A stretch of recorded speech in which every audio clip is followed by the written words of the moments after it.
आज हम डिस्कस कर जा रहे हैं एसएससी एमटीएस 2023 में पूछे गए क्वेश्चन को, जो कि हमारा देखिए आफ्टरनून का हमारा एक क्वेश्चन है। देखिए हमारा क्वेश्चन क्या कह रहा है कि टू ट्रीट में इलाज करने के लिए नाइटमेयर डिसऑर्डर, ये बीमारी का नाम है, ठीक। तो नाइटमेयर डिसऑर्डर को ठीक करने के लिए there is a number of medications and therapies, मतलब बहुत ढेर सारी क्या हैं, दवाएं और उपचार उपलब्ध हैं। तो कह रहे हैं ठीक, तो कह रहे हैं कि नाइटमेयर डिसऑर्डर को सही करने के लिए बहुत ढेर सारी क्या है, दवाएं और उपचार उपलब्ध हैं। अब इसमें एरर की बात करें, देखिए एक वर्ड याद रखिएगा, एक चीज़ याद रखिएगा, जब भी देयर से अगर कोई सेंटेंस शुरू होता है, ठीक, तो देयर के बाद जो वर्ब आती है, याद रखिएगा वो वर्ब देयर के अनुसार नहीं आती, बल्कि उसके बाद आए हुए नाउन प्रोनाउन के अकॉर्डिंग आती है। इसका मतलब अगर कोई सेंटेंस देयर से शुरू होता है, देयर के बाद जो वर्ब आती है वो देयर के अनुसार नहीं आता, बल्कि वर्ब के बाद जो ऑब्जेक्ट होता है उसके अनुसार लगती है। इसका मतलब यहाँ जो इज़ आया है, इज़ एक्चुअल में आएगी किसके अनुसार, अ नंबर ऑफ के अकॉर्डिंग, ठीक। अब यहाँ अ नंबर ऑफ के बारे में थोड़ा जान लीजिए। देखिए अ नंबर ऑफ जो होता है ना, अ नंबर ऑफ का जो यूज़ किया जाता है,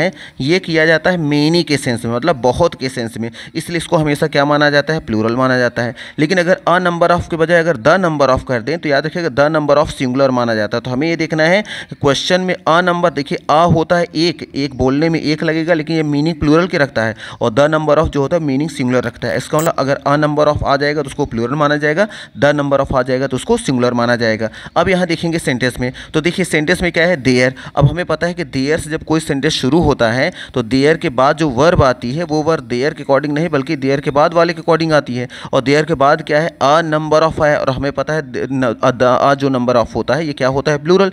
अगर अ नंबर ऑफ प्लूरल होता है तो हमें पता है फिर यहाँ इज़ क्यों लगाएंगे, यहाँ तो हमें आर लगाना पड़ेगा, क्योंकि अ नंबर होता है सिंगुलर, जब अ नंबर ऑफ होता है, सॉरी अ नंबर ऑफ जो होता है वो होता है प्लूरल, और जब प्लूरल होता है तो प्लूरल के अकॉर्डिंग तो आर लगाना पड़ेगा, हम इस तो लगाएंगे नहीं, इसलिए यहाँ देखेंगे एरर हमारा इसी पार्ट में होगा। अब देखेंगे क्वेश्चन में कहाँ आया है, अब देखिए है ऑप्शन नंबर ए में आया है, तो यहाँ अ नंबर ऑफ के साथ क्या लगता है, इज़ नहीं, बल्कि हमें क्या लगाना पड़ेगा, आर लगाएंगे। जैसे आर लगा देंगे तो हमारा सेंटेंस राइट हो जाएगा।